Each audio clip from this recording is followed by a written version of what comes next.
ইউক্রেনের মাটিতে এখনও চলছে যুদ্ধের আগুন। বোমা, ক্ষেপণাস্ত্র আর মানুষের কান্না থামার নাম নেই। আর ঠিক তখনই এক চমকপ্রদ উদ্যোগ। মার্কিন প্রেসিডেন্ট ডোনাল্ড ট্রাম্প এবার নিজে ভূমিকা রাখতে চান এই যুদ্ধে। তিনি সরাসরি চাপ দিচ্ছেন ইউক্রেনের প্রেসিডেন্ট ভলোদিমির জেলেনস্কিকে। তিনি বলেন, এখন সময় পুতিনের সঙ্গে সরাসরি আলোচনার। স্থান ঠিক করা হয়েছে তুরস্ক, দিন ঠিক হয়েছে বৃহস্পতিবার। ট্রাম্পের দাবি আলোচনাই পারে এই ভয়ঙ্কর যুদ্ধ থামাতে। কিন্তু বিশ্ব প্রশ্ন তুলছে, ট্রাম্প কি সত্যি শান্তির দূত, নাকি সামনে নির্বাচন আর তিনি নিচ্ছেন কূটনৈতিক সুযোগ? জেলেনস্কি এখন দ্বিধায়, যুদ্ধ চালিয়ে যাওয়া নাকি আলোচনার টেবিলে বসে নতুন কিছু চাওয়া।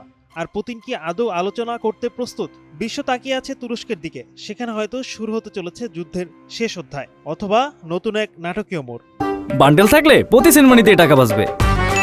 বিকাশ সেনমানি বান্ডিল কিনে জিতুন প্রতি লেনদেনে।